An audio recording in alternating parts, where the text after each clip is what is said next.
Assalamualaikum warahmatullahi wabarakatuh. Hai anak-anak Bapak yang soleh dan soleha. Pada kali ini kita akan belajar materi pada bab yaitu menyambut usia balik. Tujuan pembelajaran kita pada bab ini yang pertama adalah menyebutkan tanda-tanda usia balik atau kedewasaan dengan benar. Yang kedua, membuat paparan mengenai tanda-tanda usia balik dalam pandangan ilmu fikih dan ilmu biologi. Yang ketiga, membiasakan sikap bersyukur saat beribadah dan bertanggung jawab. Nah, coba anak Bapak perhatikan gambar yang ada di depan. Amati gambar tersebut dan kalian ceritakan kepada teman kalian. Terdapat pada fase mana yang terdapat di gambar tersebut? Nah, pertanyaan Bapak sekarang, berapa umur kalian? Coba kalian hitung berdasarkan tanggal lahir.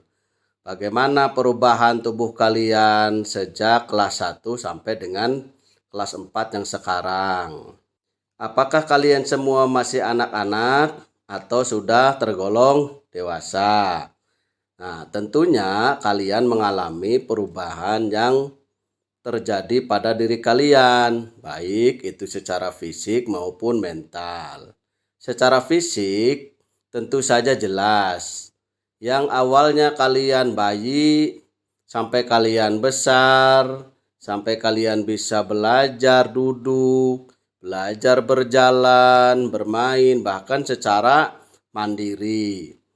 Nah, kalian sudah bisa mengerjakan aktivitas sendiri tanpa bantuan orang lain. Itu menandakan perkembangan kalian sudah mulai berkembang dari yang tidak bisa apa-apa menjadi bisa. Nah, pada materi ini itu sangat penting kita ketahui karena kita akan menghubungkan dengan kewajiban kita dalam menjalankan syariat agama sesuai dengan usia kita atau yang disebut dengan balik. Lalu pertanyaannya, apa sih balik itu? Ya, balik secara bahasa berarti sampai. Sedangkan menurut istilah balik ialah kedewasaan sebagai seorang muslim. Secara umum bagi laki-laki ditandai dengan keluarnya mani atau mimpi basah. Dan bagi perempuan dia ditandai dengan keluarnya darah haid atau menstruasi. Untuk lebih jelasnya, marilah kita belajar tanda-tanda balik itu.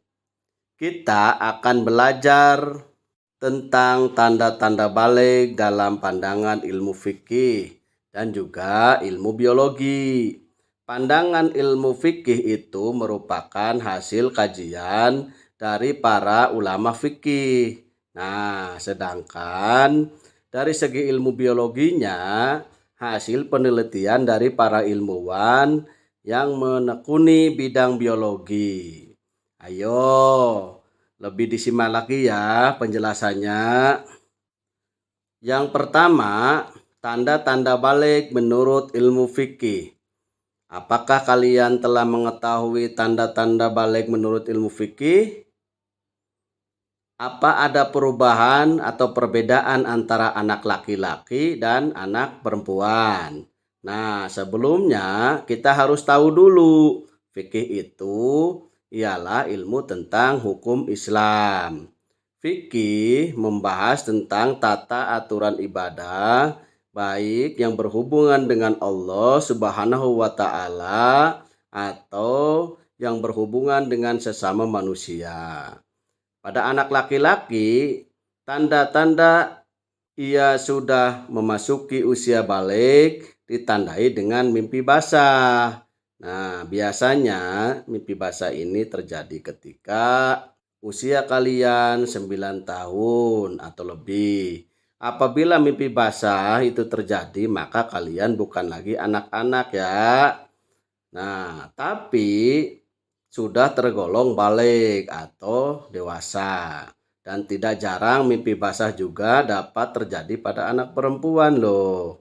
Ya, anak yang mimpi basah sedang berhadas besar. Sering disebut dengan mandi junub agar suci dari hadas besar. Maka ia harus mandi wajib dulu. Nah, tahukah kalian nama air yang keluar waktu mimpi basah? Ya, namanya air yang keluar pada mimpi basah itu disebut dengan air mani atau sperma. Yang kedua, tanda-tanda balik yang dialami oleh anak perempuan yaitu ditandai dengan haid atau keluarnya darah dari alat kelamin wanita. Setiap wanita kodratnya pasti akan mengalami yang namanya menstruasi atau haid. Jika itu sudah terjadi, nah menandakan bahwa kalian semuanya telah balik. Datangnya awal haid sebagai tanda balik. Tidak bisa dipastikan di usia berapa kalian akan mengalaminya. Bisa jadi ia datang ketika kalian kelas 4, kelas 5, atau di kelas 6. Yang harus kita ketahui, kita harus bersiap menyambut dengan datangnya tanda-tanda tersebut. Dan jika perubahan yang terjadi akibat kita sudah balik tersebut lainnya. Nah, jika sudah balik atau mengalami tanda-tanda di atas, kalian semua berarti sudah besar. Ya, bukan anak-anak lagi. Nah, apabila anak laki-laki sudah mimpi basah, kemudian yang perempuan sudah mengalami haid, itu wajib berhadas besar untuk bersuci dari hadas besar dan bisa melakukan ibadah seperti biasanya, yaitu seperti sholat dan membaca Al-Quran. Maka ia wajib mandi. Ia wajib mandi terlebih dahulu. Nah, itu dinamakan dengan mandi wajib. Tata cara mandi wajib adalah sebagai berikut. Nah, yang pertama mencuci kedua telapak tangan sebanyak 3 kali. Kemudian dilanjutkan dengan mencuci alat kelamin dengan tangan kiri. Berikutnya membersihkan tangan dan selanjutnya ya kita baru melaksanakan mandi. Nah, bila kalian telah mengalami tanda-tanda balik, artinya kalian telah disebut sebagai mukalaf. Nah, sekarang apa itu mukalaf? Mukalaf artinya orang yang dewasa yang wajib menjalankan hukum agama.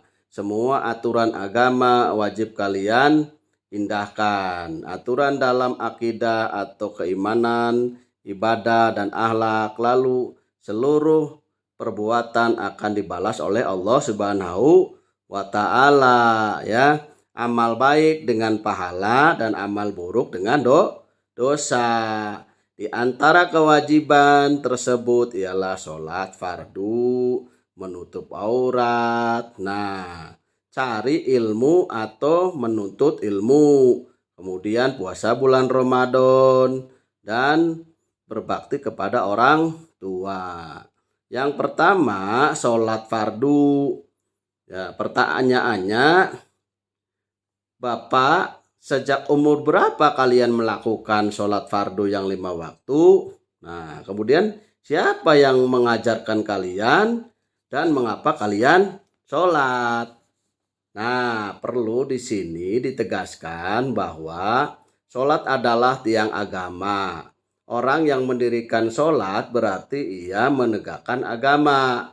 Dan sebaliknya, orang yang meninggalkan sholat berarti ia merobohkan agama. Kenapa kita melaksanakan sholat? Karena sholat itu adalah perintah dari Allah dan Rasulullah Shallallahu Alaihi Wasallam. Nah, pernah bersabda, perintahkanlah anak-anak kalian untuk mengerjakan sholat pada usia 7 tahun, dan pukullah mereka untuk sholat pada usia 10 tahun, serta pisahkanlah tempat tidur mereka.